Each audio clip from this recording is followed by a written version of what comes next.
This is Aaron Azarod, and welcome to the seventh part in our series, Rome, the Decline of Democracy.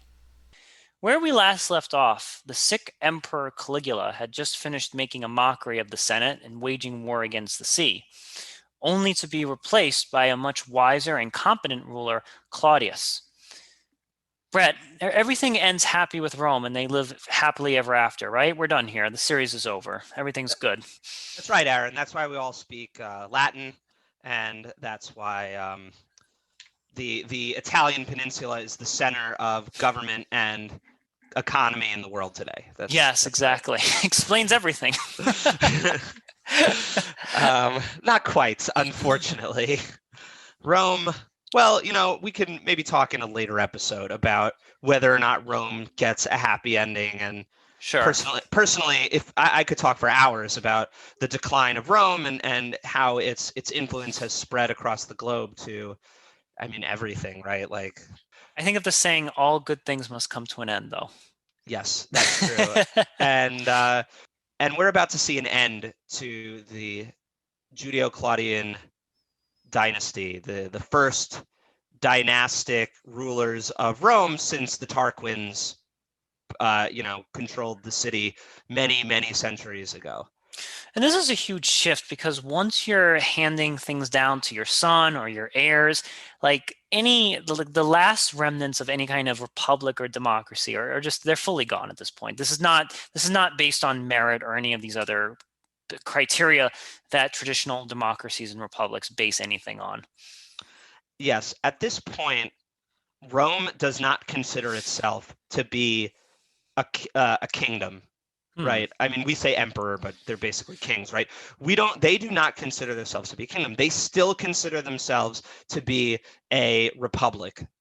If you ask them what they were, they would say republic. The reason that it feels like an empire to us in hindsight is because we have clear eyes and clear minds, and we can see, well, hey, like what they would say is like, this guy was incredibly wealthy and he was incredibly competent, and through his career he was democratically awarded titles and influences to run the government as is befitting a republic to do. Republics are allowed to appoint people to do stuff, right? That's how republics work. And then when that person would die, they would just say, like, hey, my son here, he's just as competent as I am. You guys should take a look at this guy. And then the sycophantic Senate, who are benefiting from the system, would just be like, yeah, sounds good to me. Let's do it. So to them, it's all a very fair and even balance changing of power, Now, right? this is really important because this is actually something that goes on a lot today, especially when we look at like these dictatorships in Africa or we look at North Korea and stuff, is that they still hold quasi fake elections. And it's never just like I am like it's not like King Louis where it's like God has chosen me or I have divine right. Like these rulers today, like the dictators that we have today, don't completely just fall back and say I have divine right. They say, "Oh, I was elected," even though we know that these elections are completely like, complete nonsense. And they'll even have one random dude sometimes just vote no. Like, "Oh yeah, there was one guy I won by 99%. Totally Yep. fair, guys." You know. The the Romans, for their part, are relatively happy to not be in civil war, and the regular Romans tend to not like the Senate. The Hmm. Senate is like the aristocracy, and the king is kind of like, in a way, sorry, not the king, the emperor, the principate, in a way, is kind of like the common man's representation in the Roman government at this point, especially with Augustus. Even with Tiberius, Caligula, there's some theories that Caligula was not as evil as he's made out to be. And the reason he's been vilified is because, nowadays we say history is written by the victors. But in that time, history is written by the people who have the capacity to write and the time to do it. And that Yes. is certainly not the peasant farmers and the slaves, right? So, if you're a senator and you and your fellow senators are having their power stripped away and given to the poor, you might be vilifying the person doing that. Uh, I, Sure. I do want to preface that by saying that we do, though, have solid evidence that he was kind of a jerk, right? It's weird. I don't want to give the impression here that like all we have about history at this time period is like the writings of like five guys who hated someone and we're taking their word for it. There's archaeological and geographical evidence to support what is happening in this time period. They do really interesting stuff, dig up, excavate. When they excavate like human remains, they can do analysis on like bone marrow and determine like the diet of people and like if they were getting certain nutrients and how healthy they were. And we do see like a decline in standard of life around that time. That's amazing. That's fantastic archaeological research and so forth. Getting back to our Roman citizens here, I think after, our 4, 5 civil wars, I could see why there's a disdain for democracy. I could see why there's a disdain for this. And it actually goes back to what Plato predicted. For Plato in the Republic, he writes that all democracies eventually become dictatorships without fail. And that's a really grim it's a grim piece of knowledge to have sitting in our minds at all times. And when you're a poli-sci major and your professor actually assigns the Republic, they never assign that chapter. They actually Really? they never assign that chapter. The only reason I know this is because I actually just on my own volition decided to read the entire book for myself. I'm like, holy shit! Like Hmm. that's in there, and like as this podcast is developing, I'm starting to realize that when we speak about the truth, we really go into some really dark areas, and we go into some really dark shadows of things that we think to be true. And I guess for Plato, he basically said that eventually the people themselves will lose will to rule over themselves. Like they'll just lose that will. And a civil war, like a disastrous civil war, can definitely be the catalyst that does that. And at that point, they just want a protector. Like I think for Plato, he would definitely say that just having a strong protector who can make quick, fast executive decisions is better than stagnation and endless conjecture and debate over some trifling law. Yeah, I think that people by and large want are people by and large are short-sighted. Yeah. And what will happen occasionally is someone who shares your viewpoints and morals gets to a position where, with your help and your tacit approval, can become an all powerful leader. And because they share your morals and your opinions, you might think, why not? Getting more influence to get to further my agenda, if you can call, like in the case of Rome, expanding the middle class and lessening war an agenda, they're like, yeah, let's do it. But that is short-sighted because people do not realize that the next guy is once what people don't realize is that once you break the rules of government, they're broken. They don't go back. It's really hard to prop up once you've the biggest problem by far, the most existential threat to any country through any time period, without a doubt, is legitimacy. Yes. Yeah. 100%, there is no greater threat to a country, internal or external, than legitimacy. Giving the air or finding reasons to support the fact that you get to make the rules and people have to do what you say. And that applies to dictatorships, democracies, theocracies, oligarchies. I don't know, are there any others? Techocracies, Yeah. Theocracies, religion. mageocracies, whatever, right? It's all it's that is your biggest hurdle. And once you chip away at that legitimacy to put someone else in power, you can't just like be like, oh, the new guy is bad, let's go back to the old way. You demolish the old way. It's gone, right? Yes, yes, absolutely. And this will be the last thing I say before we move on from this, is that it comes to the philosophical idea: does a people want to be free, or do they want protection?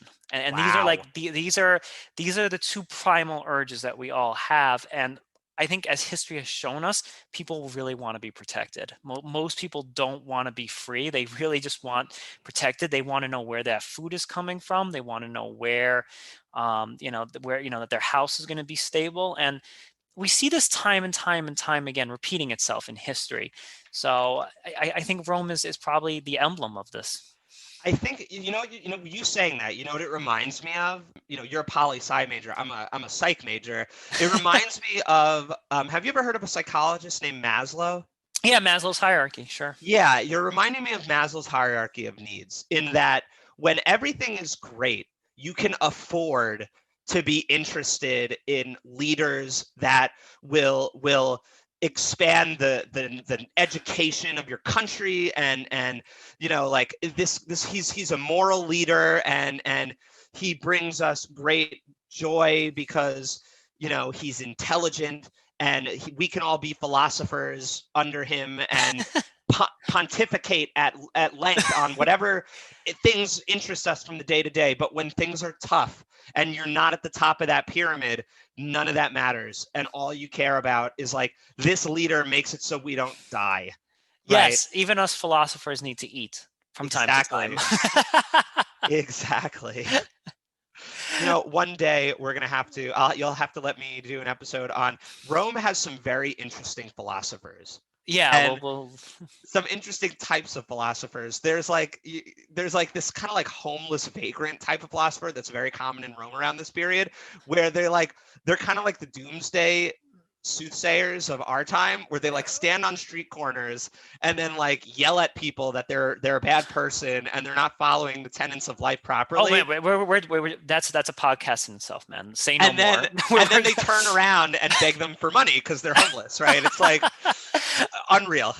Okay, well, that sounds like New York a little bit, but we'll get into that, man. That's awesome.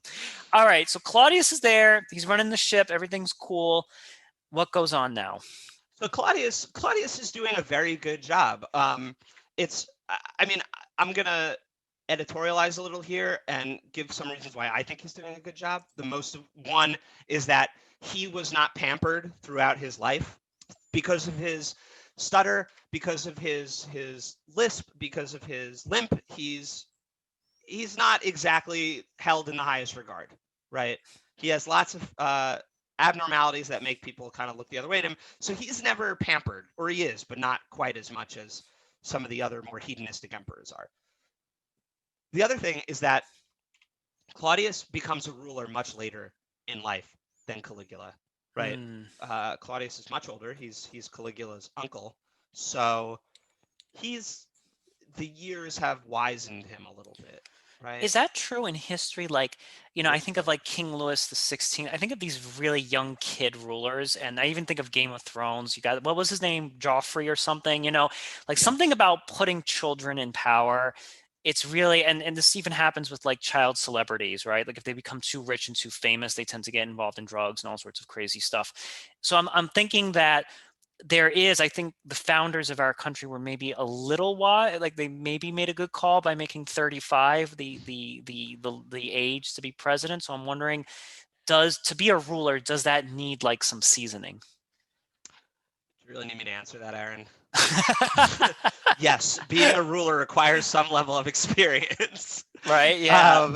No, I'm sorry, but no, you're right. And when we talk about the decline and fall of the Roman Empire, one thing that we're going to pound over and over and over again into your head is this idea of like child rulers, feckless rulers, people who are puppets for other people make poor rulers. And yes, throughout history, we'll see that. We'll see like bad rulers create bad times, right? Like when the Western Roman Empire is falling, it's like child ruler after child ruler after child ruler. And it's not that like the child ruler is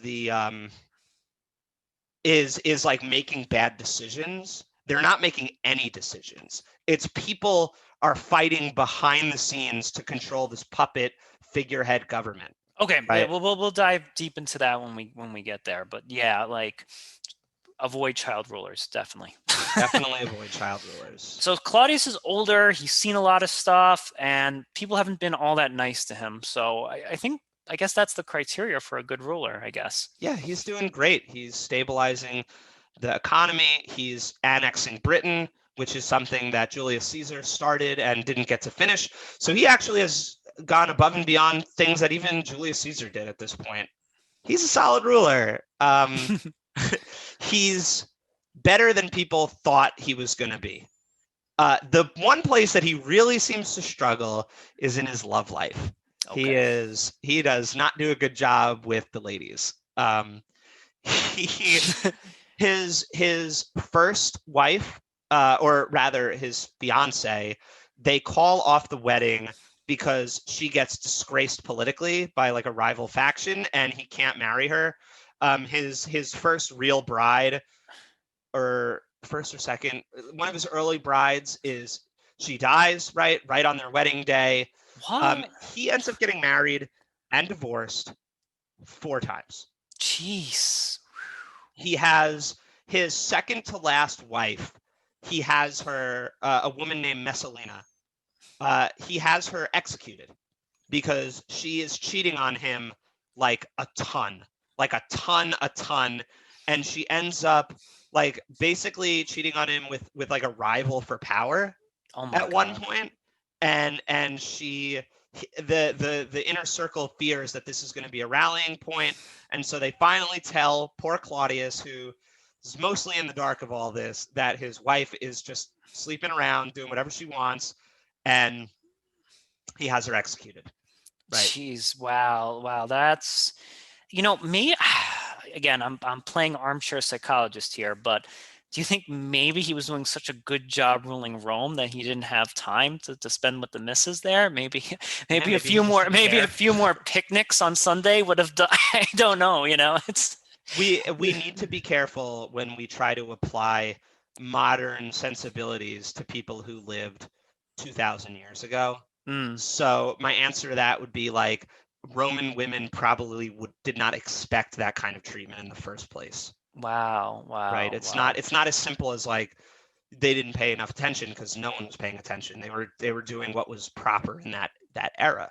Hmm. Um, is as a small anecdote, it's always interesting to me how historians like Augustus himself had like many mistresses, and Julius Caesar obviously cheated on his wife to have a bastard child with Cleopatra.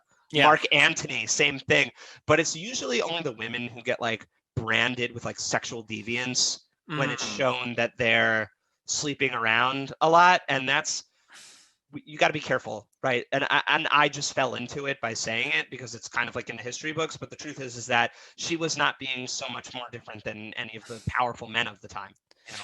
That's interesting. So I guess I guess like like it was more acceptable for a man to just cheat and have multiple women like that wasn't a public disgrace type of thing.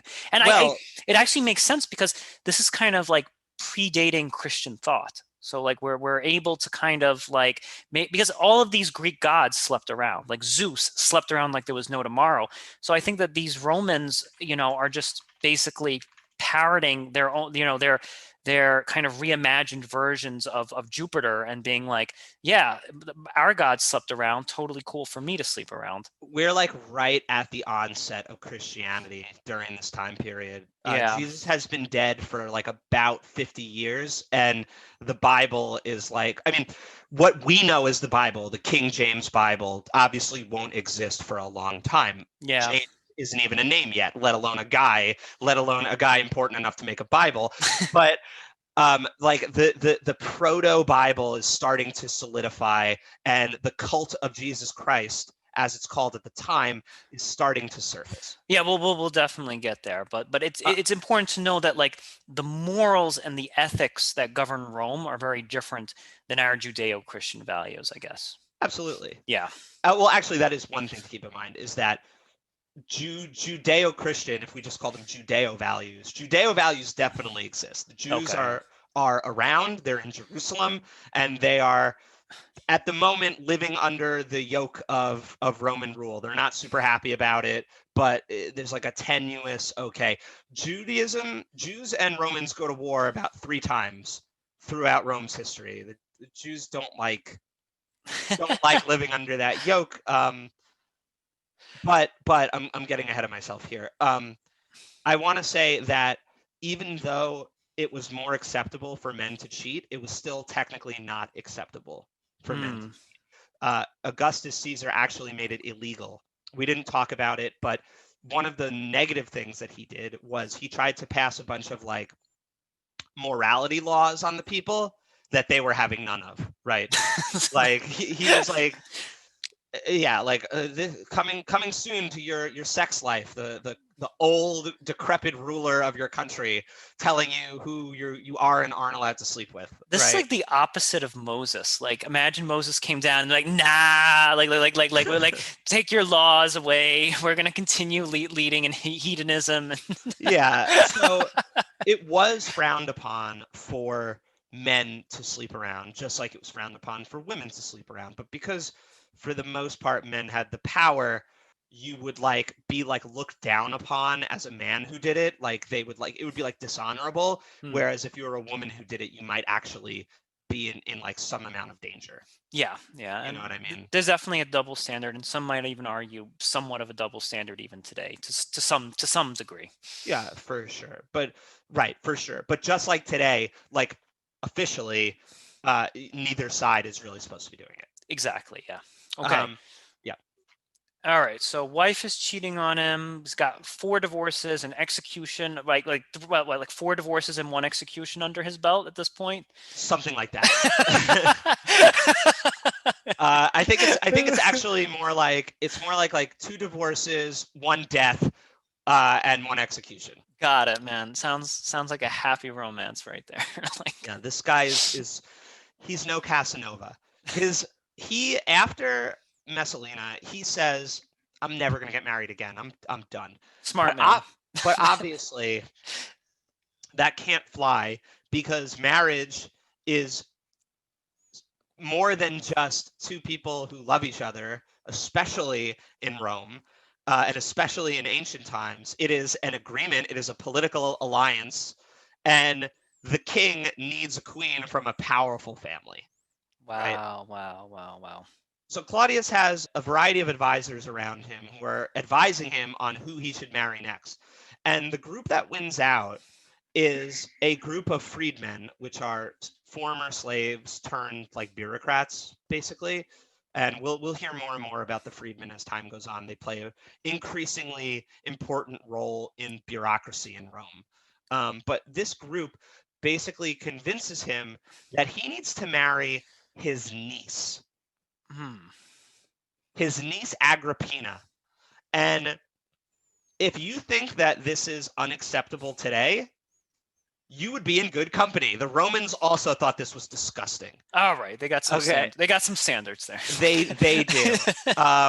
They saw this as an incestual relationship. Okay. And they did not approve. Good for them. Good for them. Not outwardly rebel or anything, but they definitely thought it was gross. Right? And she's considerably younger than him, I imagine, as well, right? Yes. She's not so much younger that it would be weird. Early and high medieval Italy, they have a habit of like much older men marrying much younger women. That is not a thing that's happening so much in Rome. Okay. The age difference is more acceptable. It's like pushing the boundaries of what we would consider okay in modern America, like, like a 40-year-old marrying like a 20-year-old, but it's not like a 30-year-old marrying a 12-year-old. Yes. You know what I mean? Yeah. I just feel like I need to say that. So yeah, that's good to know. And there is evidence where that kind of happens, where Romans are like, they show disdain and disgust, and they're like, she's too young for you. Not so different, right? Not so different. But so Agrippina, the reason that he ends up going with Agrippina is she's his niece from the Julian side of the family, right? And there's a rift that has formed between the Julio and the Claudian side of this dynasty. And what they're hoping is that this marriage will kind of like reunite the two sides and make the dynasty strong again. And not to give away any spoilers, but the next emperor will be the last Judeo-Claudian ruler, so probably didn't work the way they wanted it to. So Agrippina is very machinacious. She has lots of machinations. She's scheming. She has a son, a boy named Nero. Oh boy. Oh, heard of him. Okay. Who she wants to be emperor. Claudius has a son too named Britannicus, but he's younger. Nero's older. Agrippina's plan is to get Nero to be, I was about to say to get Nero to be president, to get Nero to be president. And then Claudius marries his niece.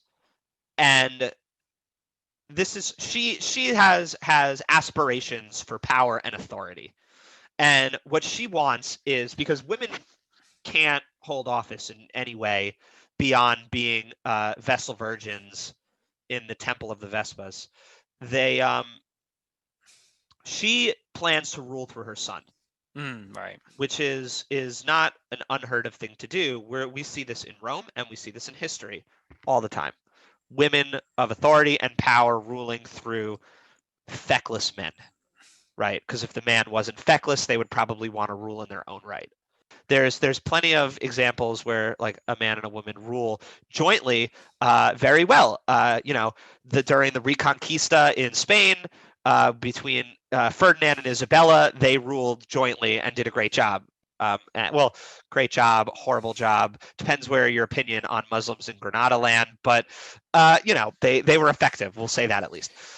So this is we're kind of in a good place, because now, if a woman aspires to power, she doesn't need like a pushover man to be with her. She can just run for office or do what she needs to do without that. Absolutely. It's very precarious when the system is in a place where you need to get like an unwitting idiot to do your bidding, because if they kind of like realize what you're doing and then oust you because they feel like they've been taken advantage of, now you have someone who was so dumb that someone else thought they could control them for their whole life, in complete control of everything, and you're in trouble. This is like what I call like a Trojan horse man. Like you're just hiding inside you're just using this man to get into power, right? And what happens is, I'll fast forward a little bit, is Agrippina gets Claudius to basically name Nero as the heir, and then she kills him. Wow. Probably. That's editorializing a little bit. Probably poisons him. So she poisons her husband, and to get her son Nero as power. What happens to does this Britannicus guy actually put up a bit of a fight, or what happens to him? He's too young, but he ends up living to a ripe old age and opens an amusement park. No, he does not. He's dead. He's a goner. We'll get to that. Okay. The way he dies is somewhat significant. But Britannicus is too young to rule, which is kind of how she convinces him to go with her son over his actual son, right? Nero is like a late teenager, Britannicus is too young to rule. But even late teenager is still, as I'm sure you can imagine, way too young. Imagine yourself in high school, and then someone says, like, you're going to be the president of the United States now. Imagine how hard that would be. Sure. Beyond the fact that, one, you're probably going through puberty at the moment. Imagine, you in high school being elected president. It's like beyond, the puberty that you're currently going through, which is, making you make very weird and wild decisions based on mood swings and stuff like that. The pressure on a child would surely cause some unintended side effects in their mental state. No doubt, right? No doubt. Yeah, not good. Like you said, child emperors, not good. So what happens is that Claudius is killed, and after he names Nero like the next person, right? So this is before Britannicus can hold enough power. Nero is going to be in charge, right? During the regime change, Agrippina has most of her rivals in the court assassinated. the people who were against her marrying Claudius, the people who were against Nero being the one that is elevated to the rank of emperor. I mean, it's not a rank, but I'll just say that the rank of emperor, they're dead, right? And plenty of people spoke out against this. Plenty of people thought it was weird that Agrippina would be the one because she's related to him so closely, and plenty of people knew Nero and saw him as like a sociopath. And they were like, we can't let this happen. How old is Nero at this time? He's 17 years old. Like I said, he's like kind of like in his late teens. He's a little bit older than Britannicus, who is probably not even a teenager yet. So this 17-year-old, elevated power, Agrippina is having her rivals killed off. And like I said, it's clear that she intends to rule through her son. What we're going to see in Nero's early reign is Agrippina's face on Roman minted coins, something that we have never seen before. Usually it's the face of the emperor that goes on coins, right? But what we're going to see instead is Agrippina's face, which is, well, like I just said, unheard of until now. She gets special authority to attend senatorial meetings as long as she stands behind a curtain. It's like, like God forbid the boys in Senate see a girl, it's crazy, right? So as long as she stands behind this curtain, she gets to listen in on senatorial meetings, which is a huge amount of power, a huge amount. Wow.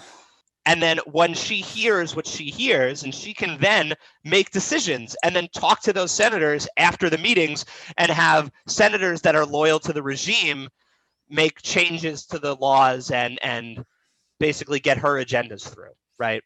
Now, the other senators know she's behind the curtain, or they're supposed to just pretend like they don't see her or something? No, they know. They all know. I mean, come on.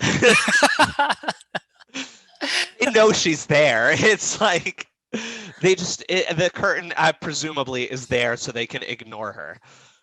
Great. I love the logic here. She's granted the authority to carry lictors around Rome, which is something that was previously only allowed for senatorial men. And she has her own contingent of like senatorial bodyguards beyond the Praetorian Guard's normal guarding stuff in the palace. She's guarded at meetings, right? She is an imposing figure in Roman government right now. Eventually, Nero is at this point an interesting character. He is living under the thumb of his mother, but it's clear that he has a mind of his own. And we're starting to see him wiggle out of her authority, right? It all comes to a head when Agrippina wants Nero to marry a woman who is like of senatorial rank to like further the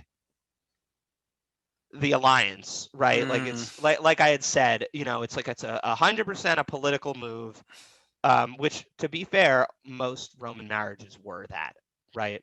Even lower class marriages were political marriages, not like huge power plays like this, where it's like your side of the family will rule the empire, but political in the sense that it's like, hey, maybe we can join our two farms together if we have a kid, right? That's how kind of business works back then. Got it. She wants her son to marry this woman who will be good for their image. Nero is in love with a slave girl. And he is in love with this slave girl, or as much love as you can be when you're, 18 years old. And he doesn't want to listen to his mother. And this is kind of the last straw.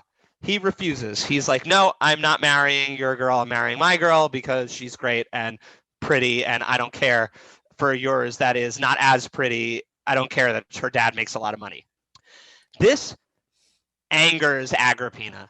Agrippina's response to this is that if he refuses to go through with this, as well as a bunch of other things, because he is kind of like here and there not listening to her when she says like, tell the Senate to do this, tell the Senate to do that, and like he's more and more fighting back and becoming his own person, right? She threatens to have her allies in the Senate and in the upper class, she threatens to have her allies make Britannicus the emperor. Jeez. But she made one major mistake. She told Nero, if you don't keep doing what I say, I'm going to have Britannicus made emperor. And sure enough, a little bit less than a year before Britannicus's birthday, where he would be old enough to even be the emperor, he's poisoned at a dinner and dies.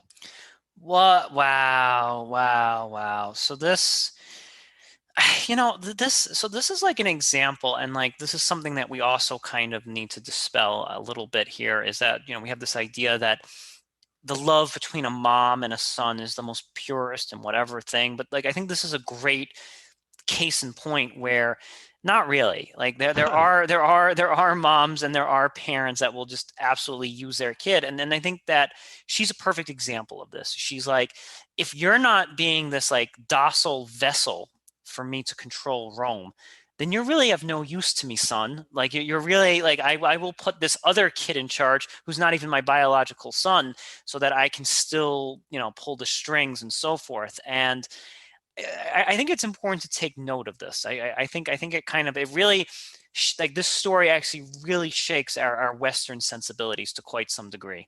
Yeah, Nero and Agrippina don't have. Sorry, I should call her Agrippina the Younger. Nero and Agrippina the Younger don't have the best relationship. And I also feel bad in this story for Britannicus, who basically is living in exile for most of his life, living under house arrest, is trotted out for like one day and killed. Yeah. Right? Like he had his birthright stolen from him. He was then made a prisoner, and then he was killed. Bummer. Huge bummer. At this point, Nero has his mother exiled and also put under house arrest, and where she spends the rest of her limited days kind of like rotting away. He can't have her killed right away because she does have some authority. He then spends some time eliminating her, not authority, influence. He then spends some time kind of like eliminating her influence from his court. Mm-hmm. And then once he is able to do so, he has her killed. Some say that he personally killed her. Wow. Now, do you think that she would have killed him eventually if he didn't step? Like, would she have plotted? Like, because she said, "I'm threatening to remove you from power." Do you think she would have taken a step further and had her own son killed if he did not just yield? Yeah, I do. Definitely. I mean, she had her husband killed to get all this done. I don't see why her son would be any different. Yeah. I'm a little bit out of loss of words here, because it's just like it's some truth here, but like, yes, there are family dynamics that can work this way. Absolutely. And you have to remember that Nero is very young right now. Yeah. Like think of your opinions of your parents when you were a teenager. Yeah. And some of the thoughts you might have had about them, and then imagine you have all the authority on planet Earth to do whatever you want. And Nero does. Some sources say that Nero does come to regret killing his mother. Sure. And some sources say it makes him crazy, right? The guilt drives him mad, but it was a spur of the moment kind of thing, right? I mean, like you say, I'm so sick of this woman, I want her gone, in a fit of rage, and she's gone before you have time to change your mind.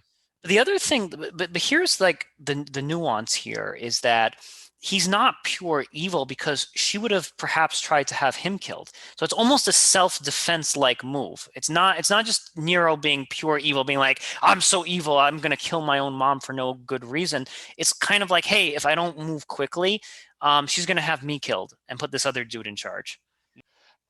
So Nero, he fancies himself a gladiator. He fancies himself an actor, which are like the lowest of the low on the totem pole of respectable careers in Rome. He participates in gladiatorial games, and he wins all of them. Big shock. He would have his opponents like injured beforehand, so he could like mutilate and kill them. Something that Caligula also did, by the way. He loves chariot racing. He thinks of himself as a chariot racer. Same thing. Every race that he's ever in, he wins. he plays an instrument called the lyre, and he sometimes makes the senators like listen to his like recitals before they can like get on with their business of the day. And if the senators, which they would sometimes, like fall asleep or look distracted, then you could expect your business not to get through, or worse, you could expect to be in some kind of trouble, right? Make sure you clap, guys. Yeah, no, exactly. But this was incredibly scandalous. Like, imagine if like we had a president who was like remember that wanting to be an actor, being a gladiator, being a chariot racer was lower than like prostitution. It would be like, imagine if like the president of the United States was like involved with like pornography. It's not such a far stretch anymore. Personally, I can't even imagine such a thing happening, Aaron.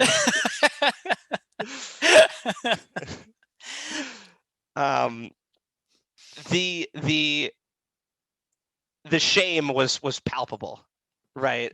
And Nero didn't care, right? He disrespected the senators in this way. He tortured people in the arena.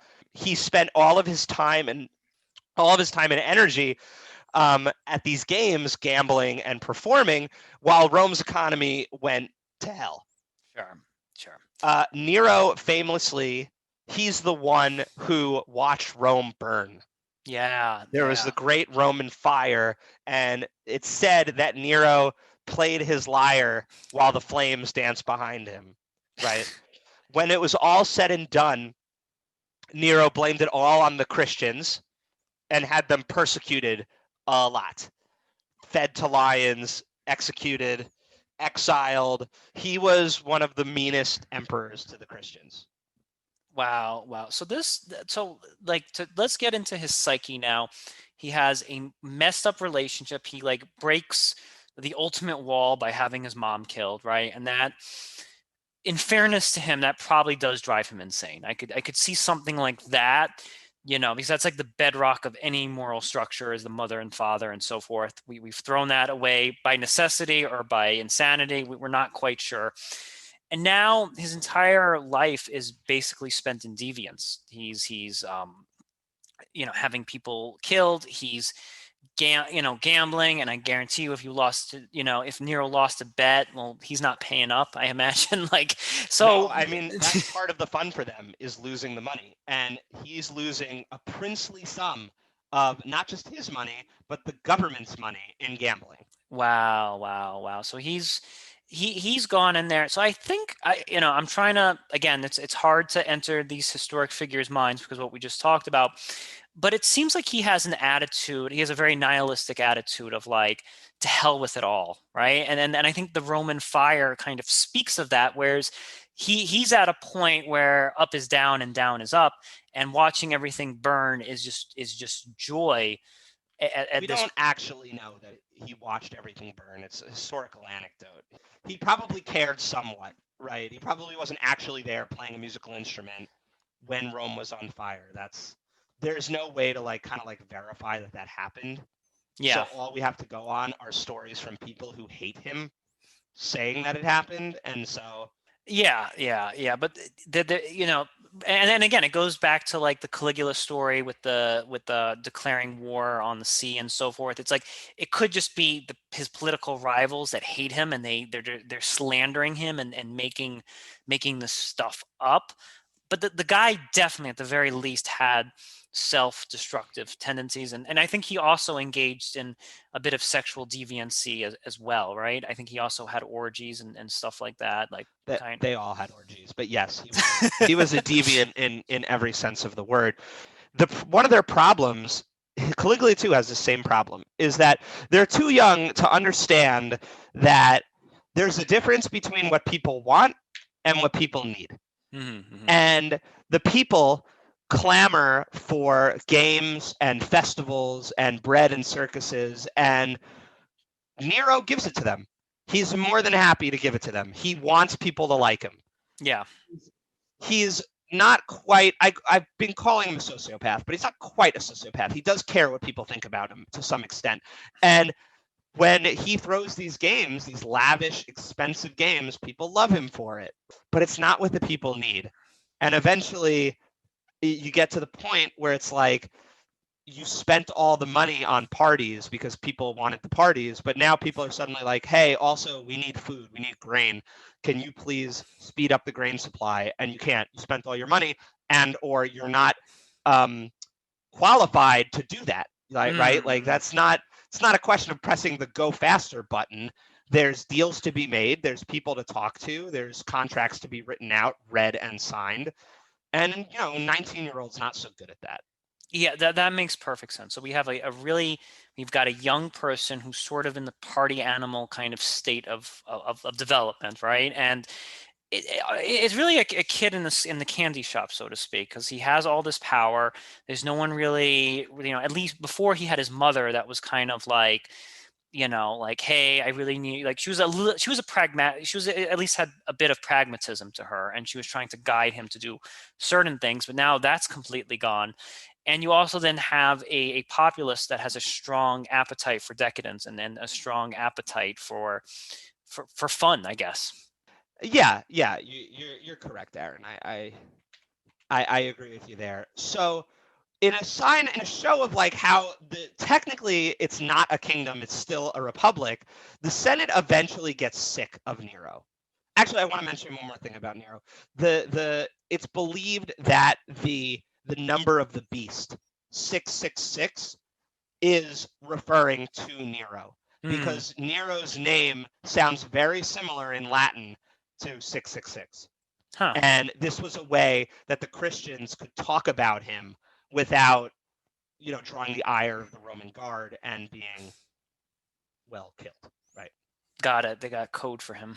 Yeah. So yeah, that's probably where that number comes from. That's how much they hated him, and they should, because he was feeding them to lions for a fire that they definitely didn't start. Yeah.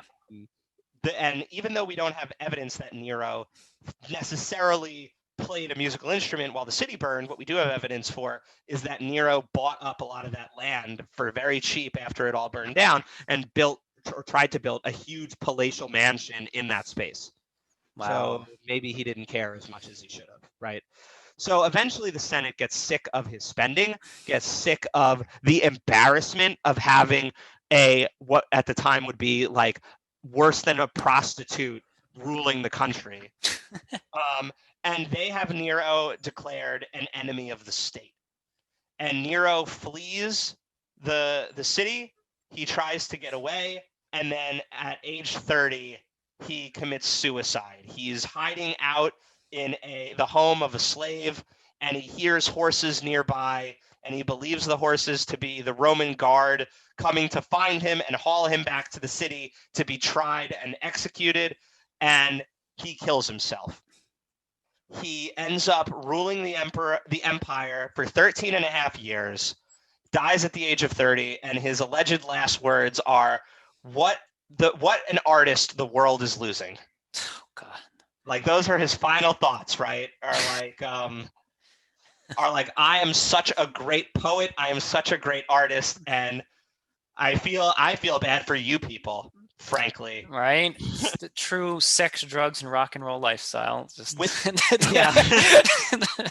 Die young and leave a pretty corpse. And so with the death of Nero, the Roman state is thrown into upheaval because Nero is young. He's only 30. He has no heirs, no apparent heirs to take control of the empire. And what we see, like we talked about earlier, is this breakdown in legitimacy. Who is the legitimate ruler of Rome? The Senate is not strong enough to rule on their own anymore. They've been gutted and beaten. And though they were strong enough here to kind of like declare this unpopular ruler an enemy, they are not strong enough to like re-seize government. And what we're going to see over the next year is chaos as general after general makes like a play to control the empire. And somehow we'll see the final general will be able to seize control against all the others and establish a new dynasty called the Flavian dynasty, starting with its first ruler, Emperor Vespasian. All right, that's quite a tale here, and it kind of shows that there's a lot of things that societies need to really consider when we're looking at succession and we're looking at rulers. And we have these ideas that youth brings about hope and change and new ideas and so forth, right? And I think that's a popular sentiment that lives in our conscious. But I think life, we have to understand that, like, life happens for a reason and it unravels in a certain way. Like, your experiences make you stronger. And if Nero had taken, the throne at maybe the ripe old age of 40 or something, I'm not saying he would have been a Claudius. I'm not saying he would have been a Claudius, but I think he would not have gone the way of gambling and just throwing these lavish parties. I think life would have just maybe given him a little bit of a kick in the butt by that point, that he would have his cards better in order. I know another saying, Aaron, which is that youth is wasted on the young. Yes, yes. I think that's a great way to think of it. Brett, thank you so much today. Thanks again for having me, Aaron. Anytime. This concludes the seventh part in our series, Rome, the Decline of Democracy. I'm Aaron Azrod.